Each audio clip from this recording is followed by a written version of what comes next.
Hey guys, welcome to Adventure Barks. So, with the reimagining of Top Thrill Dragster into Top Thrill 2 now, the two Strata coasters in existence that used to be very similar are now very different. So, we obviously need to compare the two.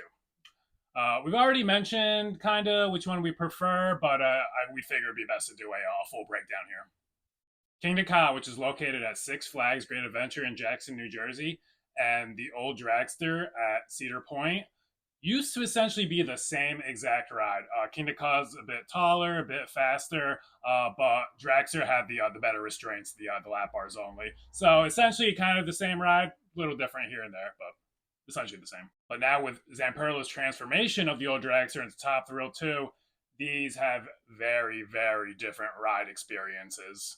Well, besides the extended downtime for maintenance, that seems to be something that they both have in common. So, They both seem pretty finicky. Yeah. Yeah.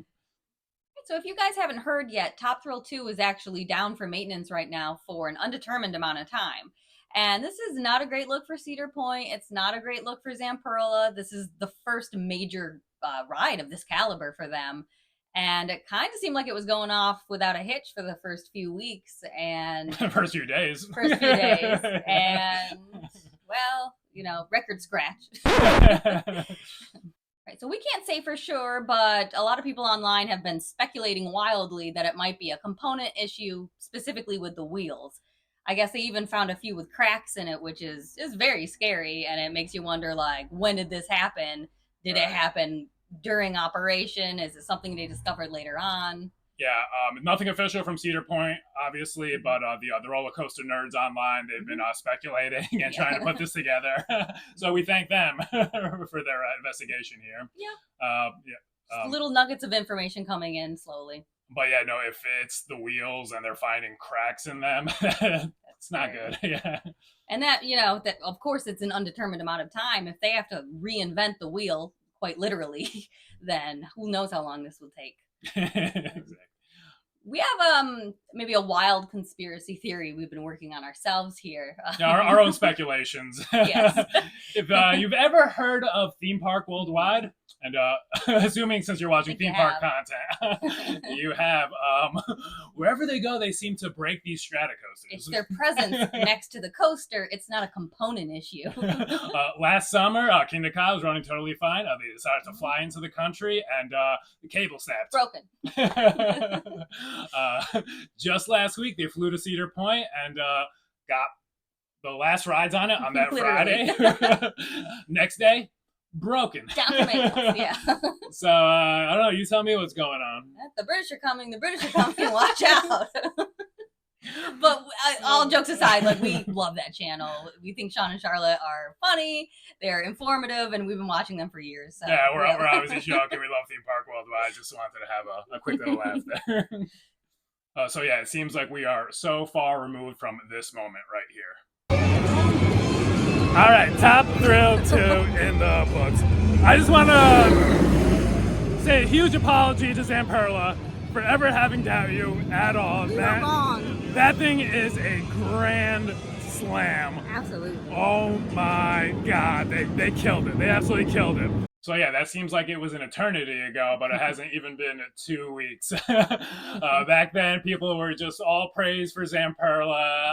They're going to be the future roller coasters. Yeah, so we were apologizing. We were apologizing. Apology rescinded, by the way. Oh, how quickly things can change, right? You finally did it, Zamperla. You were the world's most talked about roller coaster manufacturer for 1 whole week. We actually have a live feed coming from the Intamin headquarters right now of how their team is reacting to the news. Let's go to Intamin. You got 3 years left, my friend. You're gonna die! So you saw that here first. But hey, people don't forget, last summer they actually had a huge issue with the cable snapping, and yeah, they were down for the count for about a month, I think. Theme Park Worldwide. Theme Park Worldwide, looking at you. All right, so we were lucky enough to ride Top Thrill 2 on opening day, and glad we did because now it's closed forever. Seems like it. And we've been on Kingda like 100 times. And we were able to get on both of them this year.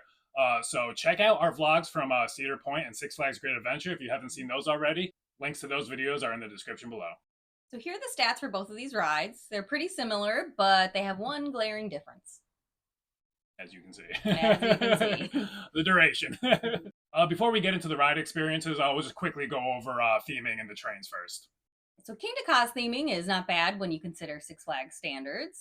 This is loosely themed after the jungle, after tigers, after, big cats, I guess. They do play a lot of cool EDM music in the line, which is fun if you're into that type of thing. It does pump you up. It sure does. Doesn't fit in with the theme too well, but I'm not complaining, We don't mind that kind of music, so it's all right. Top Thrill 2 does have much better theming, especially outside of the ride. The Formula One racing, they really leaned into it. They have that really cool stadium seating for people to spectate. Right. Just the sound effects too. The soundtrack is great. Once you get into the queue, though, it kind of does disappear. It's like one big long white hallway. So, and that you are stuck in for a while. Yeah, the actual queue itself is a bit disappointing. But we actually like the paint job on Top Thrill 2 a little bit more. Very fresh, very cool, which is crazy for him to say because... Yeah, I agree, and green is my favorite color. Mm-hmm. It's hard for me to say the coaster that isn't green is the better looking one, but it certainly is. Okay, so on to the trains. These new Lightning trains from Zamperla are awesome. Lap bars only, super comfortable, and these lap bars, once they lock into place, they do not come down during the ride, so which is awesome. Super comfortable, super sleek. Not that Kingda's trains are bad or anything like that. Like they're totally fine. I don't really have any problems with that, but these new Lightning trains are definitely better and more comfortable. And I would prefer no lap bar on Kingda if that were ever an option. Yeah, the over the shoulder is a little clunky, and the seat belts too. So that does take up extra time. Seat belts and over the shoulder harnesses. So yeah, it does hinder you a little bit. I would definitely prefer lap bars on Kingda as well. And I think it slows down output of the trains too when you have to check multiple components rather than just lap bar down. Yeah, our train was checked on Top Thrill 2 in like 15 seconds, not even. So yeah, overall the trains on Top Thrill 2 are better, except for maybe the wheels. Which is super important. I hate to keep bringing this up, but yeah. Yikes. It's all we have. It's all we know. Kingda has better wheels. That part is totally true. So Top Thrill 2 utilizes LSM launches, which uses magnets to propel the coaster. And Kingda uses a hydraulic launch, which uses pressurized fluids in order to launch the coaster. So both of these rides start out with a forward launch, and that's pretty much where the similarities end. Top Thrill 2 launches you forward with a 74 mile per hour launch, and it goes about 150 feet up the top hat, not quite vertical. And then you start to roll back. It's not incredibly intense, but it's precisely as fast as it needs to be to do what it's going to do, and it does give you a glimpse of what's to come. Yeah, I definitely thought that was going to be underwhelming before I got on the ride, but it works perfectly. And Kingda's first launch is quite different. This thing blasts you to 128 miles per hour. Like, it kicks into like a second gear, a third gear, like halfway down the track. It somehow kicks into like a fourth gear. I don't know. It just gets like crazier and crazier, and it's just an insane feeling. Like, your face is just being ripped off. And then it goes up the tower, over the top hat. You're not really getting much airtime here, unless you're lucky enough to ride this in boost mode, which is when on colder mornings, Great Adventure, the first few trains, they'll launch a little bit faster than they normally would, just to make sure it gets over the top hat. And this is what we call boost mode, and it's fantastic. The last time we were there, I think we got to experience this for the first time. It was quite the treat. Yeah. It sure was. And after the top hat, you go through the spiral drop and into another airtime hill where you don't really get airtime again. And the ride is over. Technically, but emotionally, it's not. I always require probably 10-15 minutes of you certainly need a breather after Kingda. Yes. Yeah, it's intense, yeah. It takes its toll. It certainly does, yeah. So now that Kingda is over, Top Thrill 2 is just getting started. As this rolls back going into a 101 mile per hour launch, this thing is wild. We have never felt anything like that ever. I don't know if there's another way for people to go backwards faster, but I don't think so. Insanity, yeah. You're going so fast for so long down this track, it truly seems to go on forever. And just anticipating that spike when it finally hits, it is amazing. The crazy positive G's on the ascent is unreal. It just feels like you're floating up there forever, and it is a real moment of zen. Yeah, as you're climbing up that spike, everything in the park around you just shrinks. Like I've never like Millennium Forest looks tiny over to the left, Power Tower to the right. You look straight ahead, you see the top hat like directly on it. It's so amazing. Yep, it feels like you are in the stratosphere now. I know why they named that so And yeah, aptly. just the weightlessness, like just like 3-4 seconds, it feels like you're just like floating there. It's awesome, and then you plummet back down. Back to reality. Okay, so you want to talk about the backwards part on Kingda? No, you can't because there is none. Oh, right. All right, back to Top Thrill 2. So you drop down the spike. We were in the back row, so I think we were probably like 380 feet up there. Like you're high. Crazy head chopper moment with the station, and then you hit just that moment back to max speed, 120 miles per hour. Again, going so fast for so long. It's just a crazy feeling. This is where you realize that this ride is much smoother than Kingda. Kingda towards like the back, it gets pretty rough actually. We tend to try to ride that in the front row only. Yeah, very purposefully try to ride it in the front. Kingda is a front row ride. And this in the back row, very smooth. Yeah, that'll be much smoother than Kingda. Yeah, even with the transition from the new track to the old, like there was no jolt, no nothing. You can't tell. It's perfectly smooth. And then at this point, you start going up the top hat, and on that turn you get some airtime there as well, which I did not expect, and that's where the airtime begins up there.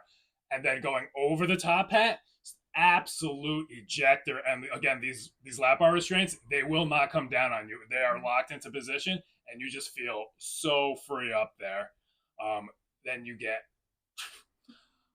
I thought, so we thought this was going to be, the best airtime on the ride for sure, and then immediately proven wrong. You get yanked down that drop into the craziest spiral ever.